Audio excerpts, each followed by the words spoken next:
오늘은 거룩함으로 새롭게라는 제목으로 함께 말씀을 나누고자 합니다. 여러분 혹시 어리석은 원숭이 아세요? 어리석은 원숭이? 제가 예전에 한번 보여드렸는데 어리석은 원숭이 있습니까 혹시? 네, 한번 보여주시면 제가 짧으니까 한번 보십시오. 어리석죠, 그죠? 놓으면 사는데 여러분 이 장면을 통해서 원숭이를 보면서 어떤 생각 드셨어요? 저와 여러분들 모습 아닙니까? 놓으면 사는데 끝까지 잡겠다고 버티지 않습니까? 우리는 잘 놓아야 됩니다. 잘 놓으셔서 세상에 붙잡히지 않고 하나님께 붙잡힌 바 되어야 된다는 것입니다. 기독교의 신앙은요 역설입니다. 역설.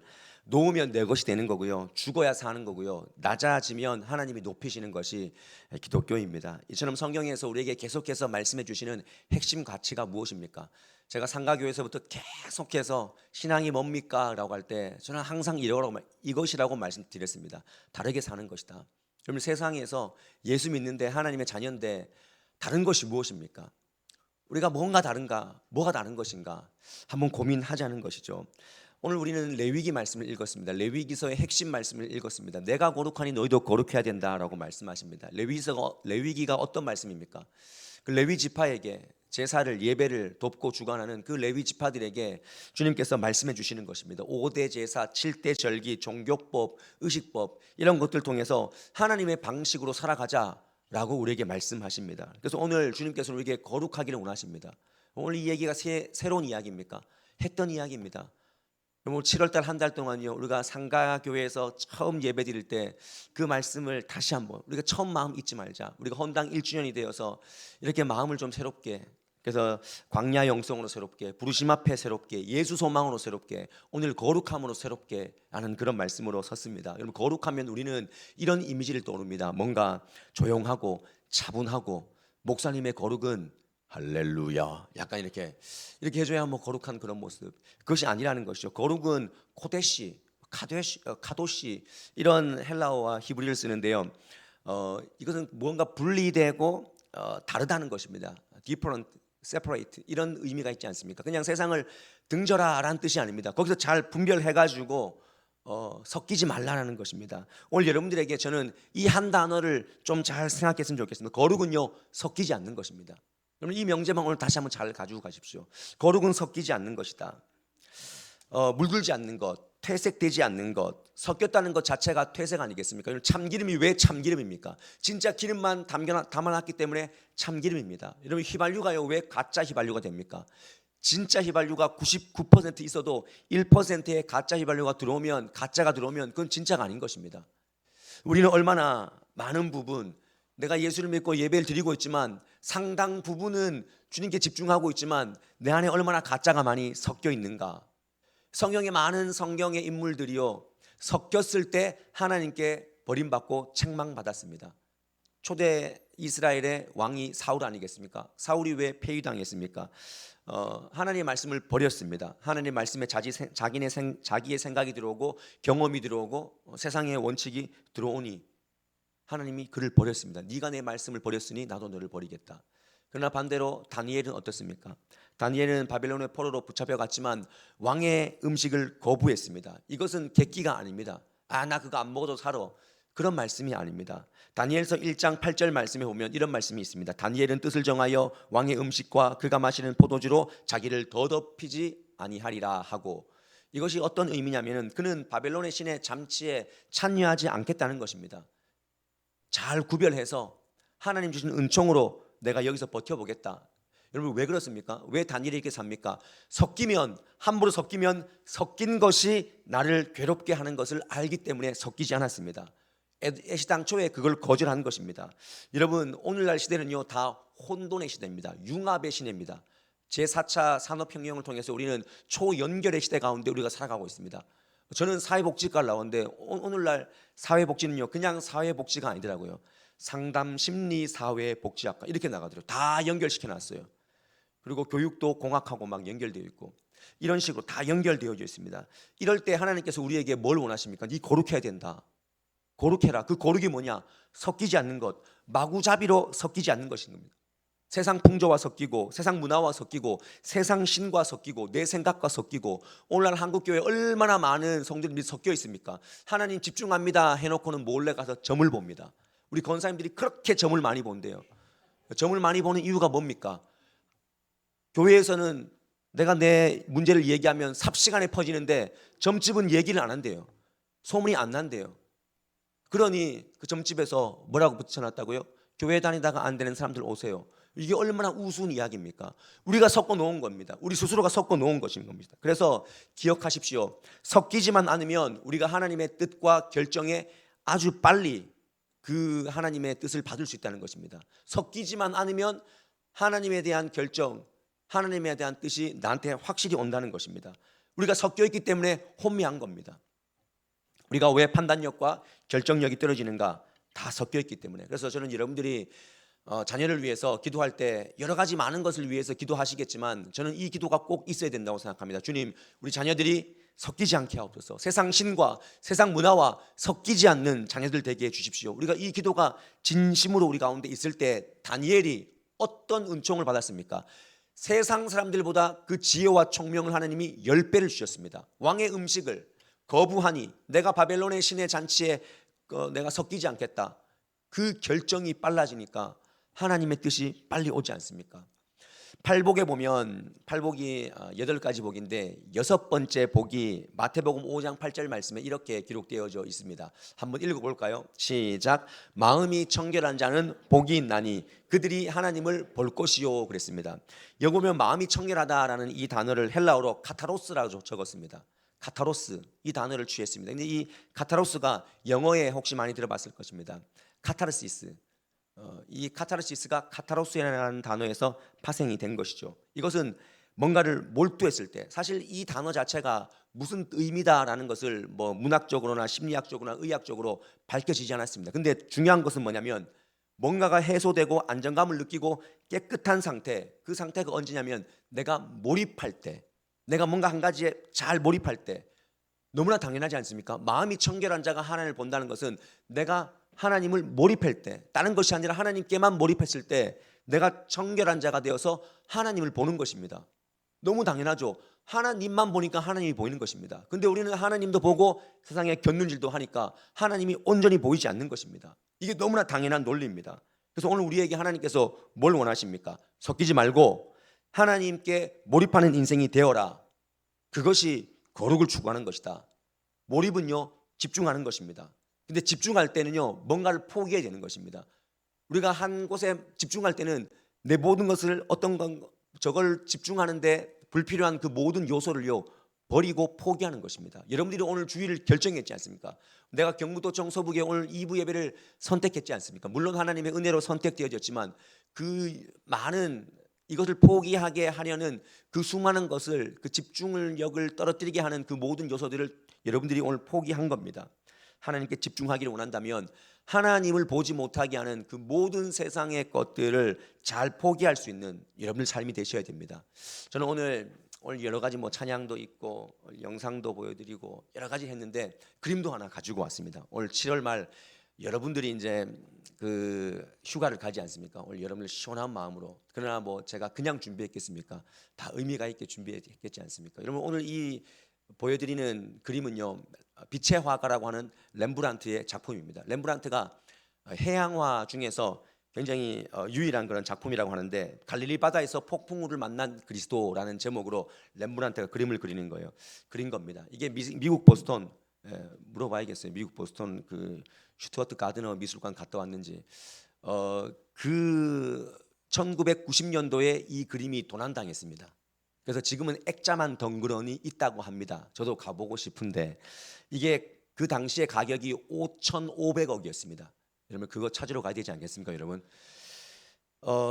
액자만 덩그러니 있는데 지금 인터넷 가면 다 있습니다. 제가 인터넷에서 가져왔는데 여러분 이 말씀이 신약성경 마태복음, 마가복음, 누가복음 세 복음서에 똑같이 기록하고 있는데 예수님께서 배 뒤편에서 주무시고 계시고 풍랑 만난 제자들 막 이렇게 경거망동하고 있을 때 주님께서 바다를 그 갈릴리 호숫가를 잠잠하게 하시지 않습니까? 빛의 화가라서 그런지 빛이 들어오는 부분과 빛이 들어오지 않는 부분을 굉장히 강렬하게 뚜렷하게 표현해 놓았습니다. 빛이 들어오는 부분은요 파도가 굉장히 불어쳐오는 문제가 막 밀려오는 그런 부분입니다. 왼쪽이 뱃머리고요. 오른쪽이 배후미입니다. 예수님께서 배후미에 계셨어요. 그래서 성경 말씀에 보면 예수께서는 고물에서 베개를 베고 주무셨다. 이 고물이라는 뜻은 배 뒤쪽을 얘기하는. 그러면 이 물은 뱃머리 쪽을 얘기하는 것이죠. 여기 보면 여러 가지 인간의 군상이 나옵니다. 배멀림이 하는 사람, 방향을 잡기 위해서 키를 막 안간 힘을 쓰는 사람, 두려워하는 제자, 끙끙대는 제자, 마음을 비운 제자. 근데 여기에 다 자세히 이제 지금 어두워서 잘 안 보이겠지만 이 사람 수를 다 세어 보면은 14명입니다. 여러분 예수님과 12제자를 다 더하면 몇 명이죠? 13명. 근데 14명이 있어요. 한 명이 누굴까요? 렘브란트, 작가를 그려 놓은 거예요. 여기에 밑에 배 밑쪽에 지금 토하고 있는 사람 왼쪽에 파란색 옷을 입고 모자를 이렇게 감싸고 있는 사람, 그 사람이 바로 렘브란트 화가인데 사실 뭐 모자 아무것도 아닌데 풍랑 가운데서도 자기의 자존심을 지키려고 하는 이 화가의 모습을 우리가 엿볼 수 있습니다. 이 모습을 통해서 우리가 알 수 있는 것이 뭐냐면 이 렘브란트의 작품을 통해서 우리가 빛의 화가로서 지금 풍랑이 막 밀려올 때 문제를 상대하는 사람과 문제를 상대하지 않고 예수님 주변에 있는 사람의 그 모습이 다르다는 거예요. 얼굴 표정이 달라요. 예수님 주변에 있는 사람이 더 온화하고 마음에 안정감이 있다는 것이죠. 그러니까 이 해양화를 통해서 우리에게 주시는 메시지가 뭐냐면 문제를 상대하지 말고 주님께 더 엎드리라는 것입니다. 우리 인생의 실마리는 문제를 해결하고 하는데 있지 않다는 것입니다. 물론 문제를 넉넉히 그냥 바라보라는 아니지만 우리는 너무 그 문제에만 집중해서 거기만 집중하고 몰입하고 있지 않냐는 것이죠. 우리가 진짜 몰입해야 될 분은 예수님이십니다. 주님께 우리가 엎드릴 때 배를 살려보겠다라고 하는 제자들이 아니라 예수님께 엎드릴 때 그 풍랑을 잠잠케 하시는 예수님께서 그걸 해결해 주시는 것이죠. 세상의 방식을 놓는 것이 거룩이고 주님 앞으로 나가는 것이 거룩입니다. 이와 비슷한 것이 에스더 아니겠습니까? 에스더가 그 하만이라는 아각 사람 하만이 유대인들을 다 죽이려고 했습니다. 그때 그는 하만을 대적하지 않았습니다. 하만을 상대하지 않았습니다. 그 당시의 왕인 아수에로 왕에게 가서 엎드렸습니다. 에스더서 8장 3절 말씀. 저 말씀에 보면은 에스더가 다시 왕 앞에서 말씀하며 그랬습니다. 지금 유대인들을 죽이는 하만을 상대하는 것이 아니라 왕 앞에서 얘기합니다. 결국 왕이 다 처리해 주는 것입니다. 우리의 왕이 누구십니까? 우리의 왕 되신 분이 하나님이십니다. 내가 문제를 해결하라고 하는 것이 아니라 거룩해라. 너희가 거룩해라. 나에게 엎드리라. 나에게 집중해라. 나에게 몰입해라. 그럼 내가 그 일을 해결해 주실 것이다. 이것이 우리에게 요구되는 우선순위가 아니겠습니까? 저는 여러분들이 다시 한번 거룩은 세상과 섞이지 않는 하나님의 차별하다. 그리고 거룩은 하나님께 몰입하는 삶이다. 그리고 문제를 내가 감당하는 것이 아니라 하나님을 붙잡는 그런 인생이다라는 것을 우리가 안다면 우리가 마지막으로 해야 될 결심과 다짐이 무엇이라고 생각합니까? 저는 오늘 결론의 말씀을 이렇게 내리고 싶습니다. 여러분 거룩과 연결되어 있는 섞이지 않는 삶은요 성령님과 연합하는 삶이라는 것입니다. 우리가 어떻게 합니까? 내가 오늘 말씀 듣고 내가 이제 거룩해져야지, 거룩함으로 새로워져야지, 그게 되겠습니까? 그렇지 않습니다. 내 안에 성령님, 주님 나는 여전히 부족하지만 성령 하나님이 내 안에 계시니 주님 나를 사랑할 수 있는 마음을 주시고 용서할 수 있는 마음을 주시고 다시 한번 주님을 집중할 수 있는 마음을 주십시오. 많은 심리학자들이 자기의 생각과 계획을 이루어가는데 뭔가를 시작하는데 친구와 조력자가 있으면 더 잘 된다라고 합니다. 그래서 여러분들이 이 신도시에 많은 헬스장에 등록을 해놓고 가시지는 않지만 그 PT 선생님들에게 우리가 체력을 또 건강을 몸매를 관리받지 않습니까? 조력해주면은 더 좋다는 것이죠. 근데 우리 안에 누가 계십니까? 성령 하나님이 우리 안에 계시다는 거예요. 그보다 더 큰 조력자, 친구가 없다는 것입니다. 주님께서는 우리를 가르쳐 주시고 도와주시고 깨닫게 해주시고 두렵지 않게 해주시고 보호해 주시는 우리 성령님이신 줄 믿으시기를 바랍니다. 우리는 세상의 모든 아빠 찬스, 부모 찬스, 많은 찬스를 주지 않습니까? 근데 신앙인들이 가장 반드시 최초로 써야 될 찬스가 어떤 찬스입니까? 성령님 찬스입니다. 여러분들 왜 성령님 찬스를 쓰지 못합니까? 왜 성령님을 그냥 방치하십니까? 그 예민한 문제에 대해서 성령님 나에게 지혜 주십시오. 성령님 내가 이 부분에 대해서 어떻게 해야 되겠습니까? 주님이라면 어떻게 하셨겠습니까? 라고 우리가 물어볼 수 있지 않겠습니까? 거룩은요, 내 힘으로 지켜지는 것이 아닙니다. 내 힘으로 가능한 것이 아닙니다. 내 안에 성령님을 인식했을 때 성령님과 동행해서 그 거룩을 주님께서 이 땅 가운데 섞이지 않도록 하나님께 집중할 수 있도록 주님께서 도와주시는 것입니다. 저는 오늘 아까 전에 영상 준비했죠. 그림 준비했죠. 마지막 또 영상 하나 준비해서 오늘 너무 더워서 제가 시원한 영상을 준비했습니다. 여러분, 이 시원한 영상이 그냥 영상이 아니고 제가 우리 일부 때 한 20명이 같이 예배를 드렸는데 펑펑 울었어요. 펑펑. 저도 울고 저기도 울고. 어떤 분은 물어봤어요.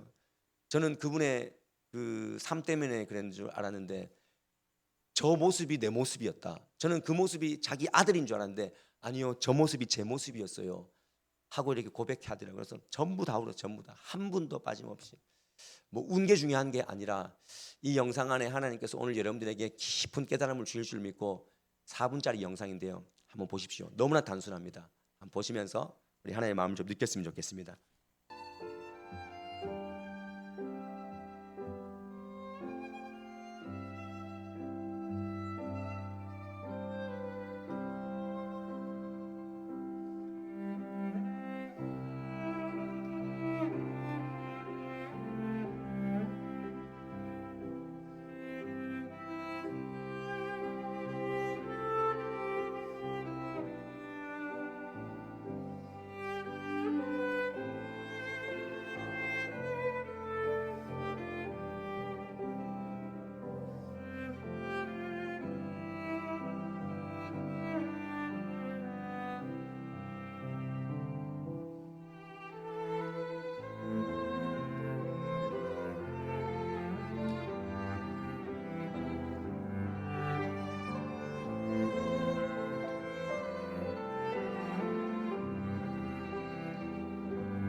이게 박수가 나오네요.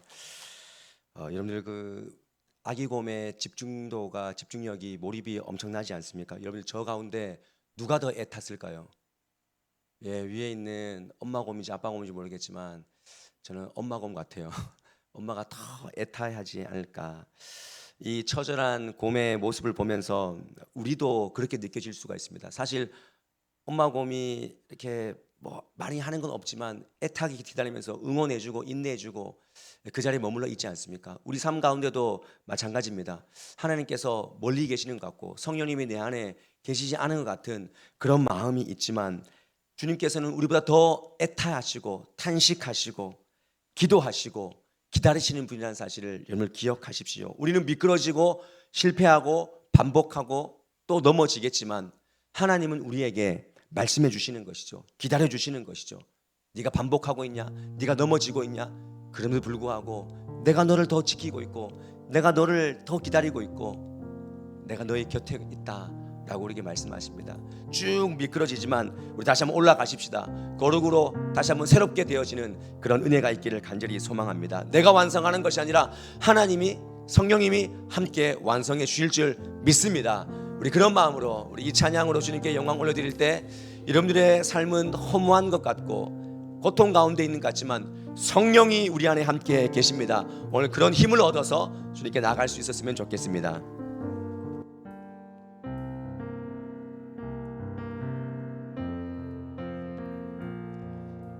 허무한 시절 지날 때 허무한 시절 지날 때 깊은 한숨 내쉴 때 그런 풍경 보시며 단식하는 분 있네.